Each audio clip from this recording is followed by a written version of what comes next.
छोटे बच्चों का मन समझ लेते हैं, वो आपका मन समझ लेते हैं क्योंकि अनुभव उनके पास ज्यादा है। पर होता क्या है कि अगर आप इंट्रोवर्ट हैं और थोड़ा शर्माते ज्यादा हैं, कॉन्फिडेंस कम है, आप इंटरव्यू में खुल नहीं पाते ठीक से, तो इंटरव्यू बोरिंग होने लगता है। बोरिंग होता है तो और छोटा हो जाता है। पर मैंने कई बच्चों को देखा, जब तक वो खुलना शुरू होते हैं तब तक दरवाजा खुल जाता है कि बड़ा अच्छा लगा आपसे बात करके, उबासी लेते हो, बड़ा अच्छा लगा आपसे बात करके, अब आप जाइए वरना हम सो ही जाएंगे, जाइए अब जाइए। तो कोशिश करनी है कि इंटरव्यू के रूम में घुसते ही आप पूरे फॉर्म में रहें, खुलने में 5-10 मिनट न लेने पड़े।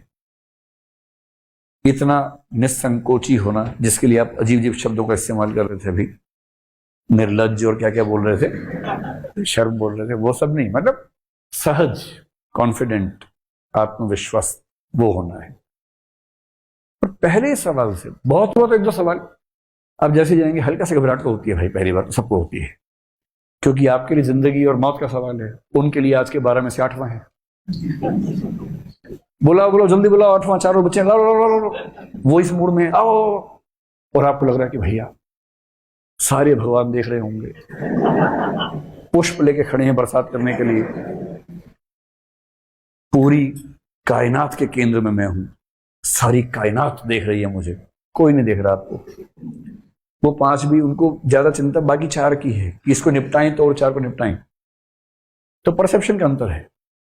आप अंदर घुसे, आपको लग रहा है कि मौत का कुआं है, कुर्सी के पास गए, आपने कहा सर मैं बैठ सकता हूं।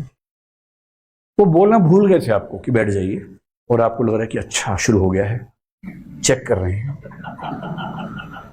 और आप नोट्स याद करने की, अगर नहीं बोलेंगे तो क्या करना है, 3 सेकंड चुप रह के फिर से पूछना है, 1 2। वो बेचारे भूल गए, वो आपकी फाइल पढ़ रहे हैं, उन्हें लगा बैठ ही गए होंगे, और आप क्वेश्चन नंबर 72, 3 सेकंड चुप रहना है, 1 2 3, फिर बोलना सर क्या मैं बैठ सकता हूँ। बोलेंगे बैठे क्यों नहीं अब तक, बैठो यार बैठो, ये पूछने की बात है, बैठो। आपको लग रहा है अरे बाप रे बाप, क्वेश्चन नंबर 148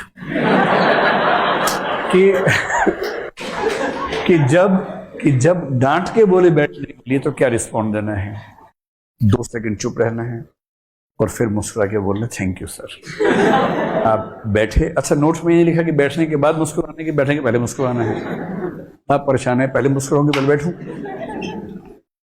फिर आप आधा मुस्कुरा के बैठते हैं, फिर आधा बाकी मुस्कुराते हैं, फिर बोलते थैंक यू। उनको लगता है कैसा नकली आदमी आ रही है, समझ नहीं आ रहा, इसको ये भी नहीं पता बैठने का मुस्कुराने का, बिना बात के मुस्कुराया जा रहा है।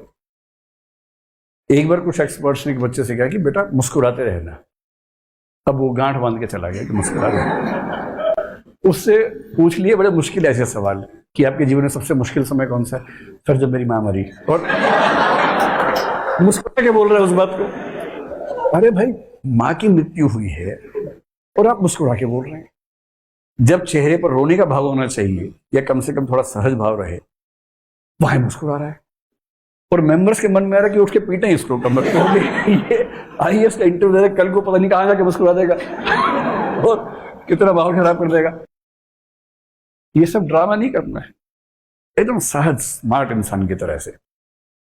आप गए अंदर, बैठे, पूछने डर लग रहा है, हाँ सर थोड़ा सा लग रहा है, पानी लेंगे, हाँ सर पी सकता हूं, आराम से पियो, ठाठ से पानी पियो, क्या दिक्कत है। तब आप ठीक है, पूछें जी सर मैं तैयार हूं, इसमें क्या घबराने की बात है। अच्छा ये बताइए जीवन में सबसे बुरे क्षण कौन से, सर 2-3 क्षण ऐसे रहे, ये चेहरे पर उदासी का भाव आना चाहिए। और जीवन में अच्छा समय कौन सा, फिर 2-3 बढ़िया मुस्कुराहट होनी चाहिए साथ में कि ऐसा हुआ सर, एक बार तो ये हुआ था, बड़ा मजा आया था, हम मैच जीत गए थे, आखिरी बॉल में छक्का मैंने मारा था, मैंने तो मैच था सर, वो सीन हाथ से गया जाता है मुझे। तो कॉन्फिडेंट और सहज, और इसका तरीका क्या है, अगर आप पहले से वैसे हैं तो कोई दिक्कत ही नहीं है, नहीं है तो मैं बच्चों को आजकल बोलता हूं कि शुरू से ही 4-5 दोस्तों का ग्रुप बना लीजिए, 4-5 से ज्यादा मत बनाइए, फिर वो झुंड हो जाता है ना, 4-5 तक ठीक है।